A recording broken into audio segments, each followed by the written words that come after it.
get into it. We can get into it. Body fluids on the floor, get into it like a hood. We can get into it. We can get into it. Body fluids on the floor, get into it like a hood. What's the motion? Swing a right finger with a left, going straight. Take the heart out his chest. Nut buck in the club. Homegirls lose the heel saying, fuck my new curls and fuck them bum bitches. They talk like they hands on Mike Tyson. It's killed to be killed when I'm fighting. My sisters not watching, they jumping like double dutch. They like transition cause violence is given. Soft bitches is tripping.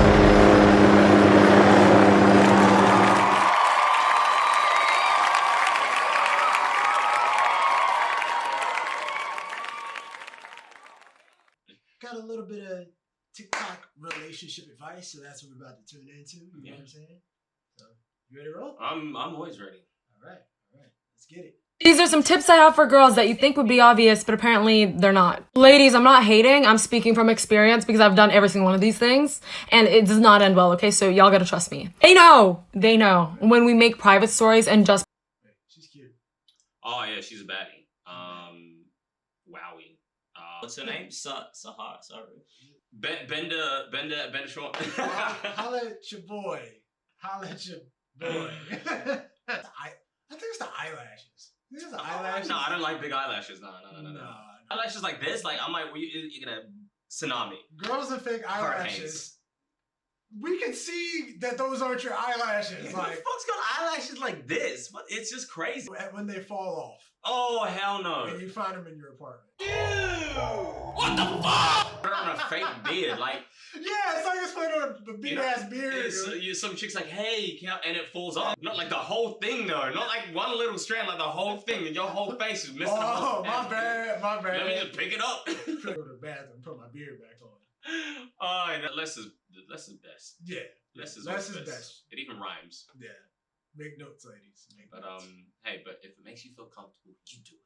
You do it, girl. Sassy. You do it. All right, back to the video. All right. They know when we make private stories and just put them in it. Like, I don't know how they know, but they do. So we gotta stop doing this. And saying this to the... That's just fucking annoying. That's true. Private Instagram stories are like, we know what they're doing. They're just like, this guy messaged me. Look at this girl's thing. And I'm just like, how would you feel if I threw up all your shit? Like, just think about that for a second. Your nudes. Not even just your nudes. Like, your personal things that you're gonna say to me.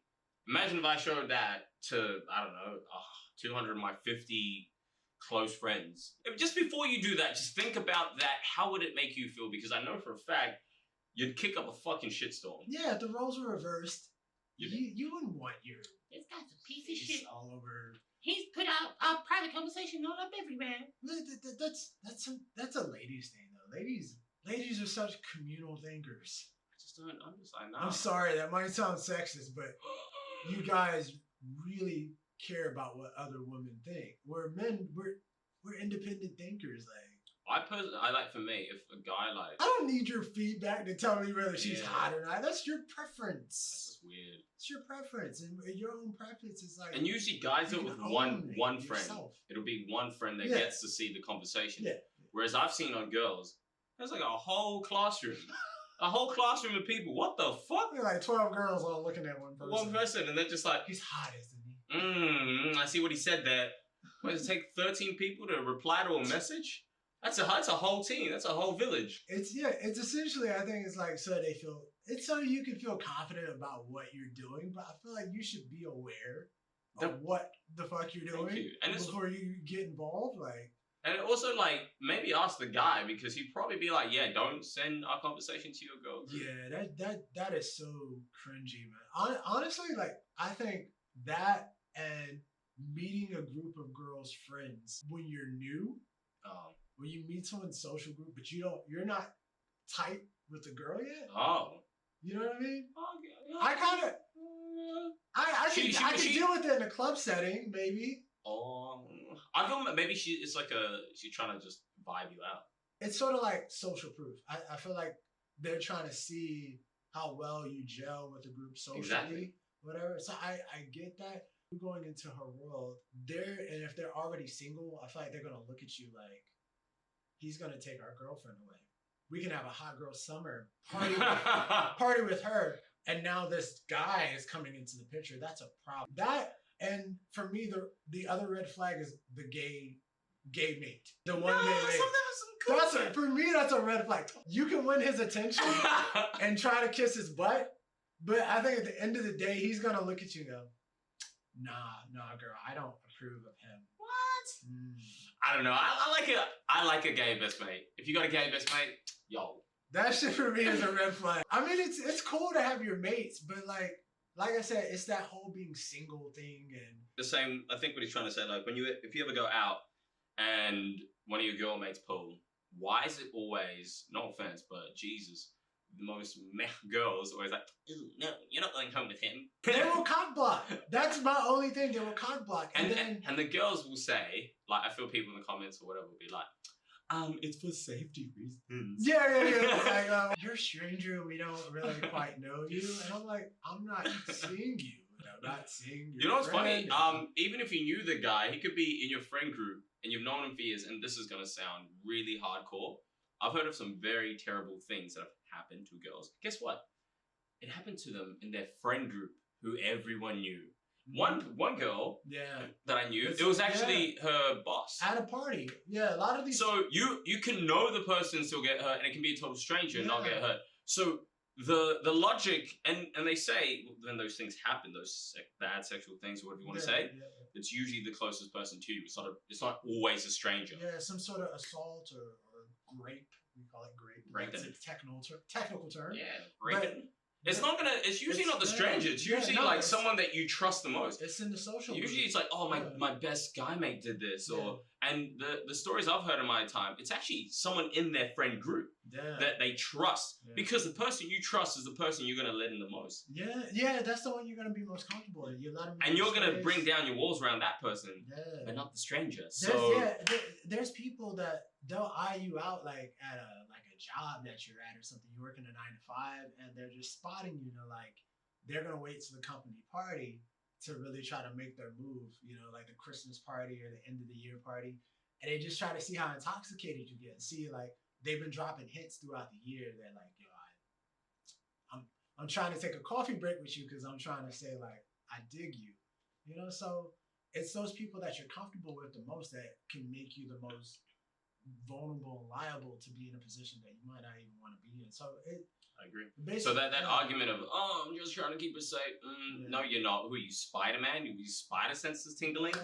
Like, again, you just don't know. And again, from this is just, I guess from my stories, it's usually the closest people to you, not the stranger. They even say that about sexual abuse victims. They're like, it was an uncle. It wasn't some random who came off the street and was like, you know what? Yeah, it wasn't some random that came out of bush and like, hey, hey, Jimmy, you got like a skirt on here.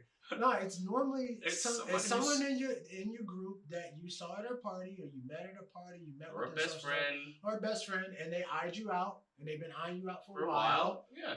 And you drop down your guard, and that's when it happens because you have dropped down your guard. You're like, I feel safe. I'm gonna be alone with you. I feel safe. You can sleep in my bed. I feel safe. Yeah. It's those illogical things like that. Like, I'll just go over your house and like, because I know you at 11 p.m. and we can just sit around, and he's gonna be like, oh, we're both drunk, and I have wanted this for a while.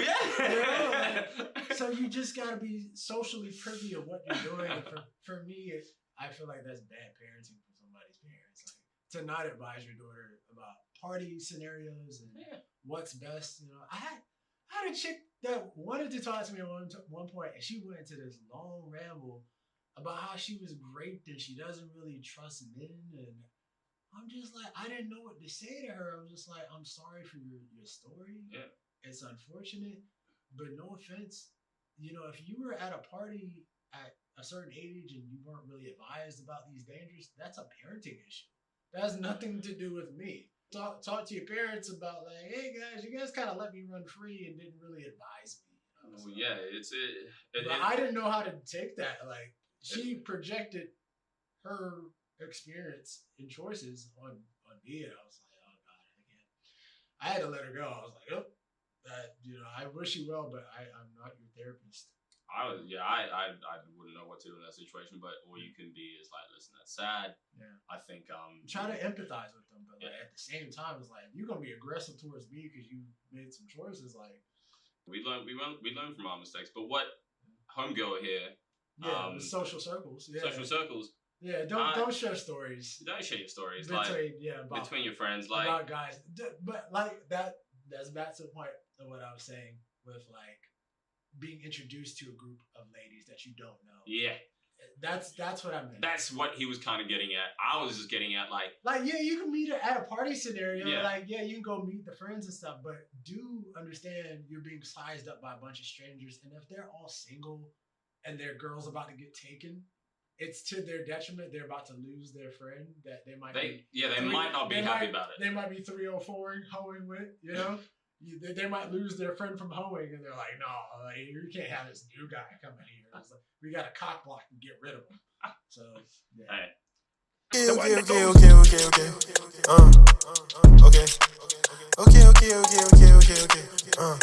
Okay.